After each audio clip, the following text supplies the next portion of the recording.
Tá, e se a gente fechar com uma vibe mais traição e redenção? Eu pensei muito sobre qual finalizar. Eu acho que esse ano foi um ano, como eu falei, de grandes malucas. Na verdade, o ano passado também. E eu fiquei muito em dúvida, eu queria muito trazer a Soyedin de novo, eu queria falar sobre uma galera aí ainda, e com certeza essa edição vai ter uma parte 2, tem que ter. Eu tinha que dar um jeito de variar o cardápio pra vocês, literalmente. Então vamos falar de uma médica completamente descompensada? Oi, mulher. Hoje a gente vai falar de traição e redenção. Eu amei fazer essa semana. Eu acho que eu ontem realmente não tava bem. Eu tava muito mal, porque eu acabei ontem a série e já indiquei. Eu ainda tava com uma sobrecarga de emoção muito grande, porque essa série mexeu bastante comigo.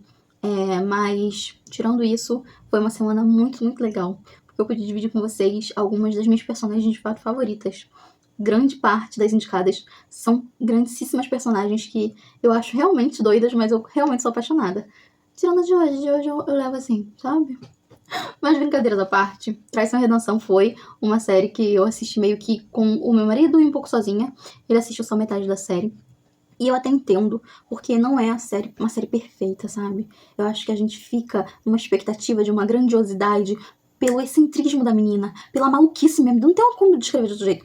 Gente, ela é completamente descompensada. Amiga, ela é descompensada mesmo. Descompensada. E aí você fica pensando assim, cara, ela é capaz de qualquer coisa.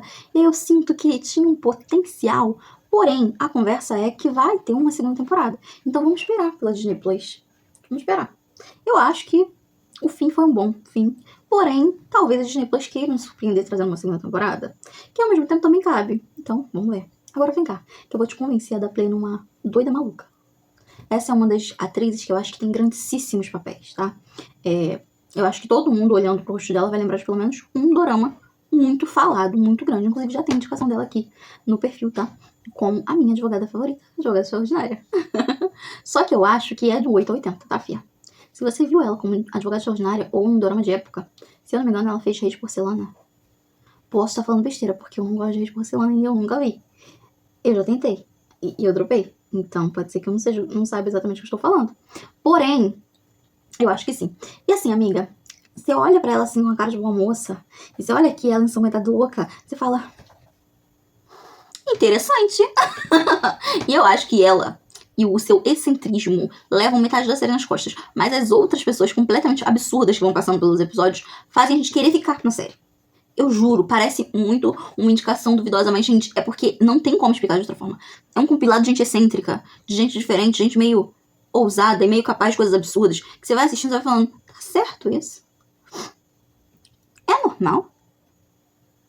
Mas é basicamente a ideia de o que acontece no decorrer de uma grande idolatria. E eu sei que falar isso parece um pouco estranho, mas é exatamente isso. Ela acaba dando demais de si para um profissional da saúde, né, um médico. E quando eu digo dando demais de si, é da sua inteligência, da sua devoção, até do seu amor, sabe? Ela é muito apaixonada pela ideia do perfeccionismo que ela aspira, entendeu? E que ela acha que o cara aspira. Então ela fica meio que nessa sensação de eu preciso tê-lo por perto por ele ser bom demais. Eu quero ser, nem que seja a pessoa que passa pano, que vai polir o sapato dele. Ela fica nessa. E aí quando ela de fato consegue, o que não é a coisa mais simples do mundo, e esses episódios, os primeiros, eles vão te deixando com aquela sensação de que era um pouquinho mais dessa série, você fala, tá bom. E aí? Ela conseguiu o que ela queria. E ao mesmo tempo, acontece a descoberta de que ela é uma psicopata. Gente, se você parar pra pensar e associar, eu trouxe aqui algumas psicopatas, tá? Todas com suas próprias excentricidades, tá? Todas com suas próprias excentricidades. E essa daqui, ela tem esse hiperfoco em fazer o trabalho dela com perfeição. Só que ao mesmo tempo, é tipo assim, eu vou salvar essa vida. Porque eu sou boa o suficiente, eu sou inteligente, eu sou foda, eu sou o cara. No caso dela, eu sou a mina. Só que, será que é por salvar a vida? Será que o intuito, de fato, é ser benevolente? É um questionamento que você vai ter que assistir pra descobrir. E, ao mesmo tempo, por muitos episódios, você fica vendo que fúria é uma coisa que ela tem de sobra. Não é só sobre a vingança, não é. É raiva mesmo, sabe? Aquele acúmulo de estresse e nojo e ódio, tudo incutido num sentimento grande, vasto, que não é só sobre a vingança dela. É um caminhão de raiva que ela tá disposta a dividir com um monte de gente. E o cara lá, irmão da moça do restaurante, é a prova disso. É a prova disso. Agora imagina tudo isso com um compilado de ela tem um bichinho de estimação. Ela tem um rapazinho e é grudado, encalacrado, né? Que ele sabe de tudo. Amigas, a gente sabe que ela passa pessoas com muita facilidade. E de vez em quando ele entra na casa e a casa tá com um plástico. Dá um dó dele. Eu tô rindo, mas é com respeito. É que dá um dó do pobre coitado, que ele chega, pá, tropeça assim, num acontecimento absurdo de pessoas passando pessoas. E ao mesmo tempo, o mais hilário pra mim de toda essa história é ela trabalha salvando pessoas.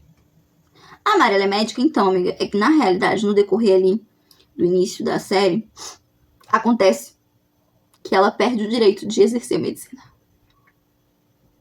Eu não vou te explicar como, porque eu gosto da cena. E eu acho que você vai gostar também.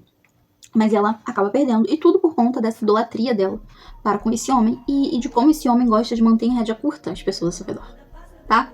Porque a conversa dela com o outro médico, dele falando sobre como ela tem que agir e como ela deveria se corrigir para conviver com o chefe deles, né, que é esse médico, que ela é completamente encantada pelo trabalho dele, é a prova disso.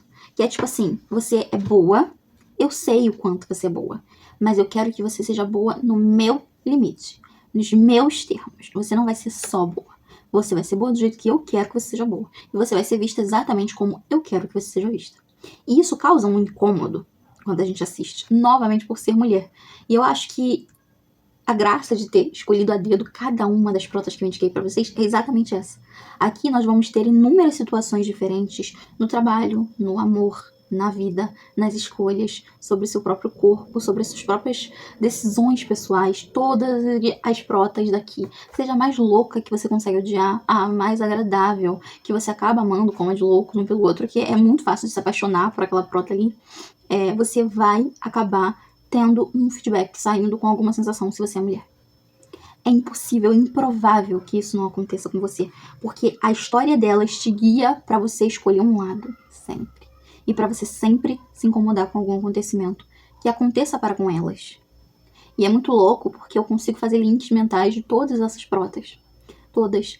Uma pessoa que infelizmente foi agredida demais e que chegou a um limite absurdo, uma pessoa que teve um pai que a guiou sempre como você pode fazer tudo, você é a dona do mundo, e quando ela menos esperou, fez dela camiseta de saudade. Um cara que enganou, mentiu, traiu, abusou, feriu, e mesmo assim, quando ela quis terminar, fez com que a vida dela se tornasse um inferno, como a prota de loucos um pelo outro. Então, assim, todas as situações sempre teve um homem tentando destruir tudo. E nós, que somos mulheres, nós sabemos que muitas das vezes, se a gente permitir, um cara vai tentar destruir tudo. E é muito sério e louco isso. E eu acho que trazer esse subtítulo aqui, né, das nossas malucas favoritas, da teledramaturgia, dos doramas em específico, é muito interessante exatamente por isso. Porque como mulher, e uma mulher que gosta e consome muito conteúdo assim, eu sinto que muitas das vezes a gente subestima isso.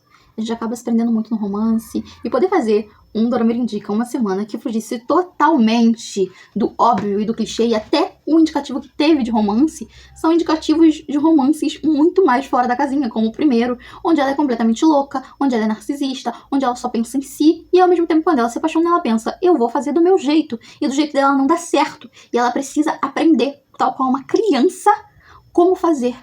Ou a prota de Gênio dos Desejos, que ela precisa fazer um desejo e chegar à conclusão de que a dor humana é tão profunda que ela acaba perdendo a própria vida. Ela enlouquece e perde a própria vida.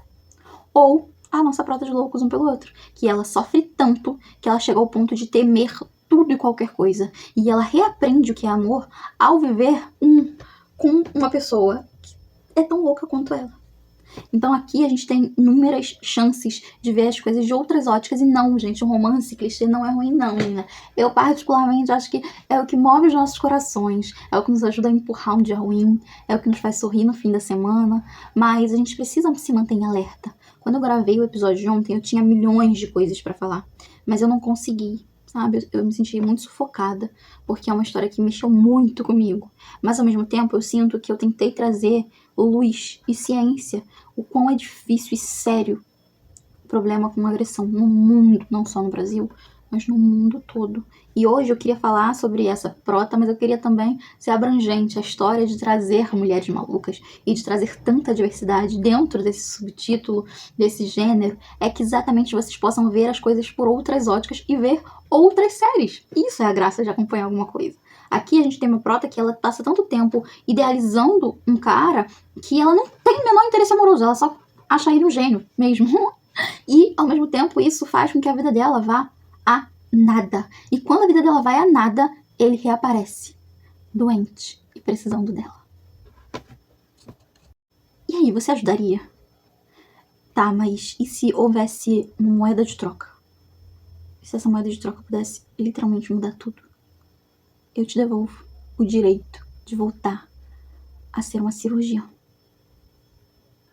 Eu confesso que quando eu ouvi esse episódio, eu fiquei com isso muito assim, sabe? Eu fiquei um bom dia refletindo. O que será que eu faria? Bom, eu não vou te contar o que ela fez. Se ela fez ou não a cirurgia. O que rolou depois disso. Mas vá sabendo que tem algumas cenas um pouco gráficas. Mas que eu acho que o tom que ela deu pra essa personagem é tão fácil de assistir. Porque você fica assim, tão preso nela. Ela é excêntrica, ela é doida, ela é meio cômica, ela tenta de fato salvar vidas, porém, não sei se é tão genuíno, sabe? O bofinho que acompanha ela é de um prazer de assisti-lo. Os outros médicos são interessantes. E o vilão, que eu acho que é mais pra tá mais dividido ali no meio a meio, sabe? Ela é tão vilanesca quanto ele.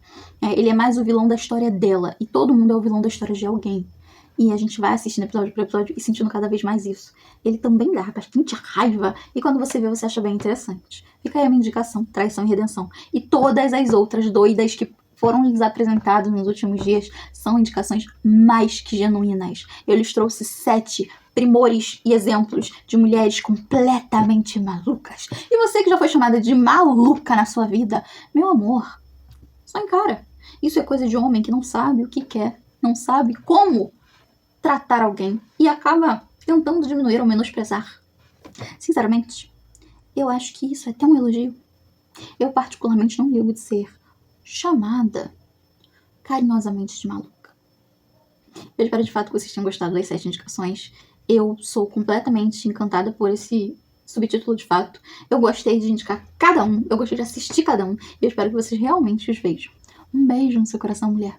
Fica com Deus e muito obrigada pela companhia. Fim de mais uma semana de Dona Meira Indica. Tchau, tchau.